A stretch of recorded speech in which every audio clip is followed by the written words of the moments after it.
Assalamualaikum warahmatullahi wabarakatuh. Bismillahirrahmanirrahim. Selamat pagi semua adik-adik. Baik, sesi kali ini kakak akan menjelaskan tentang kesebangunan ya. Materi ini kita akan bahas satu persatu. Baik, langsung saja kita masuk kepada kesebangunan pada bangun datar. Di sini ada konsep ya, dua bangun dikatakan sebangun apabila. Jadi ada syarat-syarat yang harus dipenuhi oleh dua bangun yang sebangun. Yang pertama yaitu panjang sisi-sisi yang bersesuaian pada bangun-bangun tersebut memiliki perbandingan yang senilai. Yang kedua, sudut-sudut yang bersesuaian pada bangun-bangun tersebut sama besar. Di sini kakak akan mengilustrasikan ya dalam kehidupan sehari-hari. Di sini ada foto Presiden RI yang ketiga, Pak B.J. Habibie ya. Di sini kakak misalkan di sini bangun datar ya, berbentuk persegi panjang, ukurannya 2x3. Nah, kemudian kakak ingin memperbesar foto ini, kemudian mencetaknya dengan ukuran 2 kali lipat. Ya, sehingga menjadi ukuran 4x6. Nah, inilah yang disebut dengan kesebangunan ya. Yang pertama syaratnya yaitu panjang sisi yang bersesuaian. Jadi panjang sisi yang tepi ini bersesuaian dengan sisi ini. Jadi dia perbandingan senilai ya. Misalnya nih, di sini ukurannya 2, kemudian kakak perbesar menjadi 2 kali lipat, berarti menjadi 4. Begitu juga yang bagian bawah ini harus diperbesar juga menjadi 2 kali lipat, yaitu 3 menjadi 6. Jadi syaratnya harus sisinya itu bersesuaian ya, perbandingannya. Dia perbandingan senilai. Kemudian sudut-sudut yang bersesuaian. Jadi sudutnya ini harus sama ya. Misalnya kakak ambil yang tepi bagian sini, ini kan 90 ya. Kemudian bangun yang kedua harus 90. Jadi kalau kita perhatikan di sini juga dua-duanya sama sudutnya 90 derajat. Jadi itulah maksud dari kesebangunan. Lanjut. Yang B, kesebangunan pada bangun segitiga. Dua bangun segitiga dikatakan sebangun apabila. Jadi ada dua syarat. Syarat yang pertama, jika pada dua segitiga sudut-sudut yang bersesuaian sama besar, maka kedua segitiga itu sebangun. Jadi hampir sama ya tadi ya konsepnya. Jadi ini segitiga pada segitiga. Yang kedua, jika pada dua segitiga perbandingan sisi-sisi yang bersesuaian sama, maka kedua segitiga tersebut sebangun. Baik, langsung saja kita ilustrasikan pada sebuah gambar untuk mudah memahaminya ya. Di sini kakak memberikan dua gambar ya yang sebangun. Segitiga yang pertama ABC, segitiga yang kedua PQR. Kalau kita perhatikan segitiga ABC lebih besar dari segitiga PQR ya. Namun dua bangun ini sebangun. Kenapa? Karena yang pertama syaratnya yaitu sudut-sudutnya yang bersesuaian.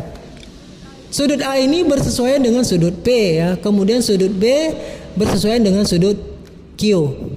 Kemudian sudut C ini bersesuaian dengan sudut R.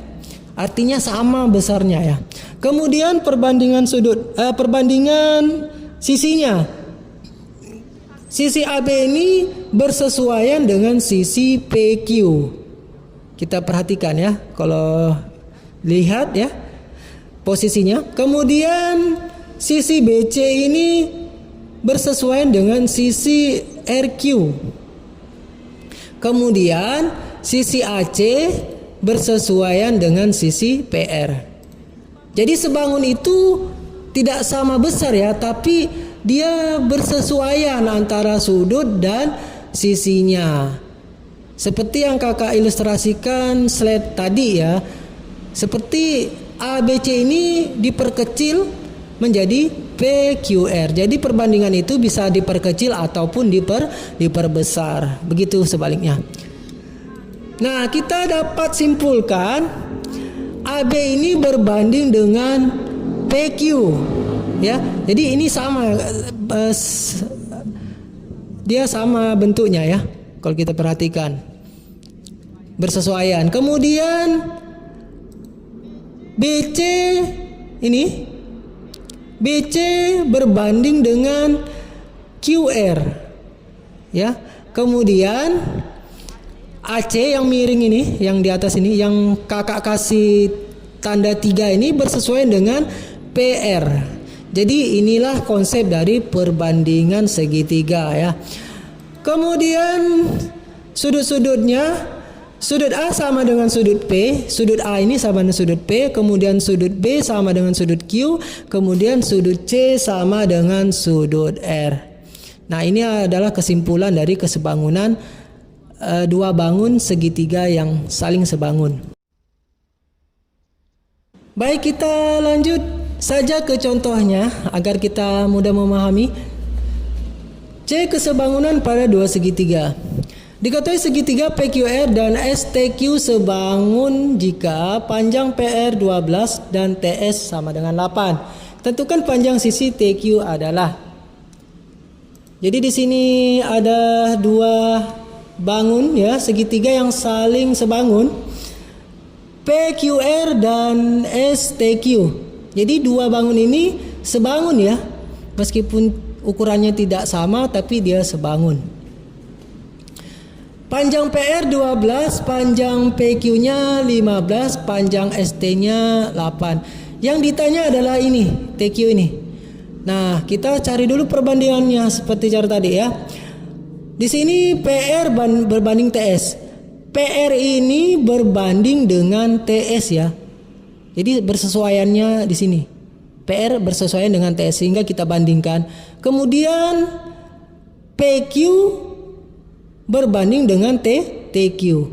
Jadi trik untuk mengerjakan soal perbandingan, cara yang pertama dulu kita cari yang diketahui ya. Ini PR diketahui sama dengan TS. Jadi PR berbanding dengan TS. Kemudian langkah selanjutnya cari perbandingan yang ditanya. Misalnya ditanya itu TQ, berarti kita kawankan dengan PQ ini. Begitu caranya. Kita buat perbandingannya.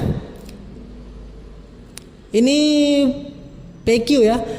PQ berbanding TQ. Jadi PQ berbanding TQ. Nah, kita masukkan saja angka-angka yang diketahui. PR-nya 12, kemudian TS-nya 8 ya dari sini. Kemudian PQ-nya 15 dari sini.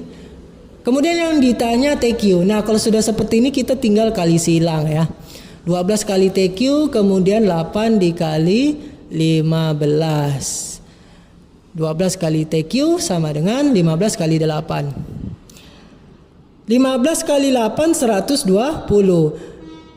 Karena ini kali, kalau pindah ruas jadi bagi, sehingga 120 dibagi 12. Hasilnya 10. Jadi panjang sisi TQ adalah 10 di sini. Gampang ya? Oke, lanjut. Soal berikutnya. Perhatikan gambar segitiga sebangun berikut. Nah, di sini ada dua segitiga yang sebangun ya. Meskipun di sini bersatu, jadi kita harus pisahkan dulu ya. Jika panjang CD sama dengan 24, ini CD 24, AB-nya 6 di sini, 6 cm. Tentukan panjang DE. Jadi ini. Jadi soal ini kita perhatikan ya. Panjang CD ini bersesuaian dengan AC. Coba perhatikan gambarnya ya. Kakak ulangi, CD ini bersesuaian dengan AC. Kemudian DE ini bersesuaian dengan AB. Sehingga kita buat gambarnya seperti ini ya. Kakak pisahkan di sini ya supaya memudahkan kita. Jadi nanti perbandingannya CD berbanding AC. CD berbanding AC. Kemudian DE, karena DE-nya yang ditanya kakak ambil DE. DE bersesuaian dengan AB, sehingga perbandingannya DE berbanding AB. Begitu cara pengambilan perbandingannya. Kalau sudah seperti ini, masukkan saja angka-angka yang diketahui. CD-nya 24, AC-nya 8. DE tidak diketahui, AB-nya diketahui, yaitu 6. Masukkan saja angkanya. Setelah seperti ini kita kali silang saja ya. 24 kali 6, 8 kali DE. 8 kali DE, 8 DE. 24 kali 6 sama dengan 144. 8 ini kan kali ya. Kalau pindah ruas jadi bagi. 144 dibagi 8 sama dengan 18. Sehingga panjang DE-nya adalah 18 cm. Gampang ya. Jadi caranya kita pisahkan dulu supaya gampang untuk mengerjakan. Baik, kita lanjut. Soal berikutnya, segitiga di dalam segitiga. Wow. Jadi di dalam segitiga terdapat segitiga. Itu maksudnya ya. Namun dua segitiga itu saling sebangun. Tentukan panjang AB. Jadi di sini ada segitiga. Segitiga yang besarnya yang mana Kak? Yang ini A, B, C. Segitiga yang kecilnya yang mana Kak? A, D, E. Jadi segitiga besar dan segitiga kecil itu saling sebangun. Yang ditanya adalah panjang ini AB. Langkah selanjutnya kita pisahkan gambarnya ya. Jadi ini segitiga kecilnya kita bandingkan dengan segitiga besarnya. Perbandingannya bagaimana Kak? Perbandingannya AD ini berbanding dengan AB. Ya kan? Oke. Kemudian DE berbanding dengan BC. Dia kan sama-sama tegak ya. Jadi kawannya ini. Sehingga kita masukkan saja angka-angka yang diketahui. AD-nya 10, AB-nya yang ditanya ya. Jadi kita tetap tuliskan AB, kemudian DE-nya 8 ini, kemudian panjang BC-nya 12. Setelah seperti ini kita tinggal kali silang saja. 10 kali 12 AB dikali 8. Sehingga bentuknya seperti ini. 8 kali AB, 8AB, 10 kali 12 120 ya. 8 ini pindah ruas jadi bagi. 120 dibagi 8 sama dengan 15, sehingga panjang AB-nya adalah 15. Nah, di sini ada pilihannya ya. Di sini jawabannya adalah 15. Kesimpulannya, jadi panjang sisi AB adalah 15 cm. Oke. Bisa dilihat ya. Oke. Jadi kakak rasa sampai di sini materinya, semoga dapat dipahami ya. Semoga bermanfaat. Kakak akhiri, assalamualaikum warahmatullahi wabarakatuh. Sampai jumpa.